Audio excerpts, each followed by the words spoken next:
ஜெய ஜெய சங்கர ஹர ஹர சங்கர. ஸ்ரீ மகாபெரியவாச்சரணம். தெய்வத்தின் குரல் முதல் பாகம்.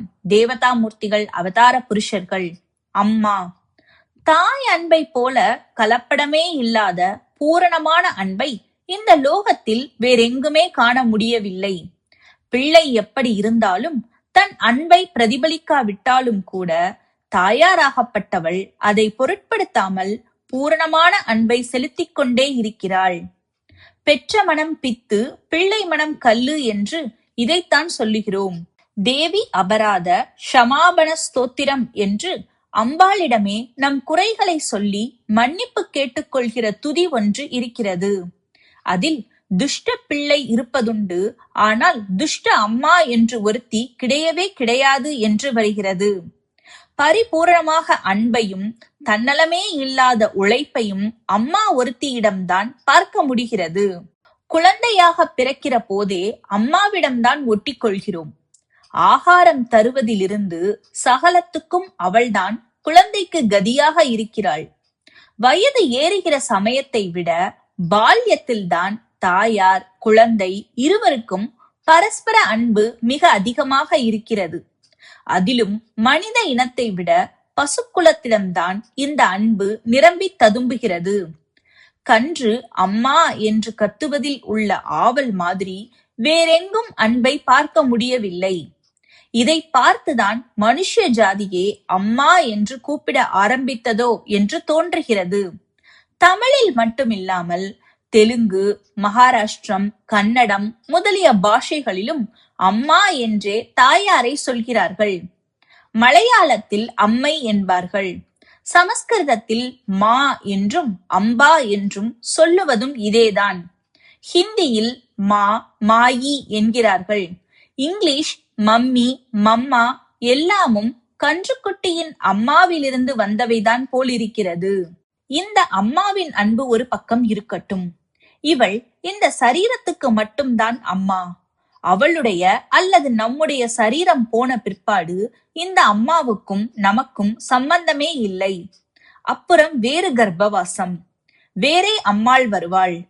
இப்படி சரீரத்துக்கு மட்டும் அம்மாவாக இல்லாமல் உயிருக்கு அம்மாவாக இருக்கிற ஒருத்தி இருக்கிறாள்.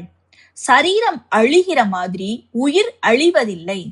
இந்த சரீரம் போன பிற்பாடு அந்த உயிர் இன்னொரு சரீரத்துக்கு போகிறது. இந்த உயிரின் அம்மாதான் நமக்கு சாஸ்வதமாக நிரந்தரமாக எந்நாளும் தாயாராக இருந்து கொண்டிருக்கிறாள். கன்றுக்கு பசுவை போல எந்த ஜென்மத்திலும் எந்த காலத்திலும் எல்லா பிராணிகளுக்கும் தாயாராக இருக்கும் பரதேவதையின் பாதார விந்தத்தில் நிறைய அன்பு வைப்பதே ஜன்மா எடுத்ததன் பிரயோஜனம். ஜென்ம நிவிருத்திக்கும் அதுவே வழி. அதாவது உயிர் சரீரத்தை விட்ட பின் இன்னொரு சரீரத்தில் புகாமல் பேரானந்தத்தில் கரைவதற்கும் அந்த அம்மாதான் கதி. நமக்கு இருக்கிற சக்தி எல்லாம் அவளுடையதுதான். ஒரே அகண்ட பராசக்திதான் கண்டம் கண்டமாக துண்டு துண்டாக ஆகி இத்தனை ஜீவராசிகளிடமும் துளி துளி சக்தியை வெளிப்படுத்துகிறது. நாம் சொந்த முறையில் எதையும் சாதித்ததாக பெருமைப்பட்டு கொள்ளவும் அகம்பாவம் கொள்ளவும் நியாயமே இல்லை. நாம் எதை செய்திருந்தாலும் எல்லாம் அவள் கொடுத்த சக்தியால் தான் நடக்கிறது. இதை உணர்ந்து அகம்பாவம் சிறிதும் இல்லாமல் அவளிடம் சரணாகதி செய்தால் ஒரே அம்மாவான இவள் இகத்திலும் பரத்திலும் பரமா அனுகிரகம் செய்வாள். எப்படி எதுவும் கேட்க தெரியாத குழந்தைக்கு வேண்டியதை தாய் தானே கவனித்துக் கொள்கிறாளோ அப்படியே ஜெகன் மாதாவாகவும் கருணாமூர்த்தியாகவும் உள்ள அம்மா, உண்மையான பக்தி வைத்தவர்கள் தன்னை எதுவும் கேட்காவிட்டாலும் கூட தானாகவே அவர்களுக்கு இகலோகத்தில் வித்தை, செல்வம், தேக காந்தி முதலிய தந்து பின்பு ஞானத்தில் பழுத்து பரமானந்தத்தை பெறும்படி அருள் புரிவாள். பரமஞான அத்வைத ஆனந்தம் நமக்கு கிடைத்து நாம் அந்த ஆனந்தமாகவே ஆகிவிடுவது ஒரு பக்கம் இருக்கட்டும். அது அவள் நம் கர்மாவை தீர்த்து என்றைக்கோ ஒரு நாள் தரப்போகிற நிலை. அது கிடைக்கிற போது கிடைக்கட்டும். அதுவே கிடைக்கவில்லையே என்ற குறை இப்போது நமக்கு வேண்டாம். இப்போது நமக்கு பரம அன்பு அம்மாவான அம்பாள் இருக்கிறாள்.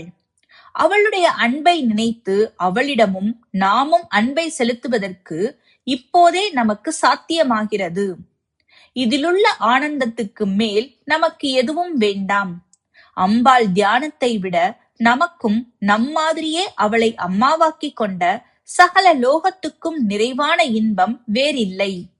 சகல லோகமும் சமஸ்த ஜீவராசிகளும் க்ஷேமமாக இருக்க அன்பே உருவான சாட்சாத் அம்பிகையை எப்போதும் ஆனந்தமாக நினைத்துக் கொண்டிருப்போம்.